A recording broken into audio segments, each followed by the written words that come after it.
সম্প্রতি কয়জন বক্তা ইসরায়েলের ভিসা নিয়ে ইসরায়েল যায়, কিন্তু ফেসবুকে ফিলিস্তিন গিয়েছে বলে দাবি করে, পরবর্তীতে স্বীকার না করে পারলো না। তাদের ব্যাপারে আপনার মতামত কি? প্রিয় ভাইয়েরা, প্রথম কথা হচ্ছে ভাই, এইগুলো নিয়ে আমরা আর কথা বলতে চাই না। কাদা ছুড়াছুরি এগুলো আমরা দেখতে চাই না।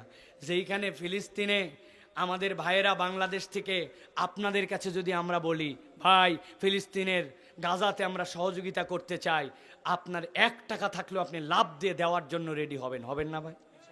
কিছু না পারি, একটা চকলেটের পয়সা হলেও যুবকরা বাচ্চারা দিবে না ভাই? কিন্তু আমরা কেন আপনাদের থেকে এই টাকা নেই না?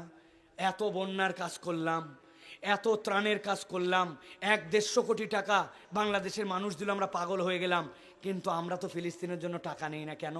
সত্যিকার কথাটা বলে দেই ভাই, বাংলাদেশ থেকে বৈধ চ্যানেলে বৈধ উপায়ে 1 টাকাও সেখানে পৌঁছানোর কোনো পদ্ধতি নাই। যতটুকু যায় ওই মালয়েশিয়া দিয়ে, ওই মিশর দিয়ে, কত কৌশলে, কত 2 নম্বর করে যে যেতে হয়, কোনো উপায় নাই। যেখানে তাদের সাহায্যের জন্য আপনারা আমাদেরকে, যাদেরকে বিশ্বাস করেন, তাদেরকে আমরা আপনাদেরতে টাকা নেই না। আর কোনকার কারা ঢুকতেই পারে না কেউ, ওখানে ফিজিক্যালি চলে গেল ফিলিস্তিনে, এত সোজা।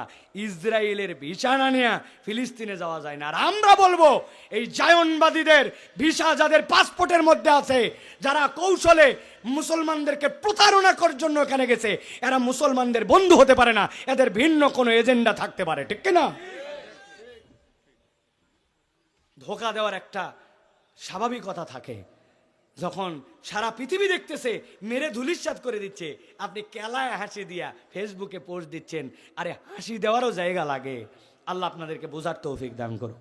আমি কারো বিরোধিতা করি না, এটা আমাদের কালচার না কারো বিপক্ষে বলার, কিন্তু এইগুলা দেখে আর এই যে প্রশ্ন পড়ে ফেলছি, তাই আপনাদেরকে উত্তর দিতে হলো। প্রিয় ভাইয়েরা, আল্লাহ এদেরকে হেদায়েত দেখ, এদেরকে বোঝার তৌফিক দান করুক। আল্লাহ রাব্বুল আলামিন বাইতুল মুকাদ্দাসকে সংরক্ষিত করুন, ইসলামের বিজয় দান করুন। আল্লাহ রাব্বুল আলামিন জালেমদেরকে দুনিয়ায় থাকা অবস্থায় ধ্বংস করে দেখ। ইসলামের 3য় পবিত্রতম স্থান, প্রথম কিবলায় আমাদের এই কপালের একটা সিজদা দেওয়ার মতো আল্লাহ পরিবেশ করে দেন।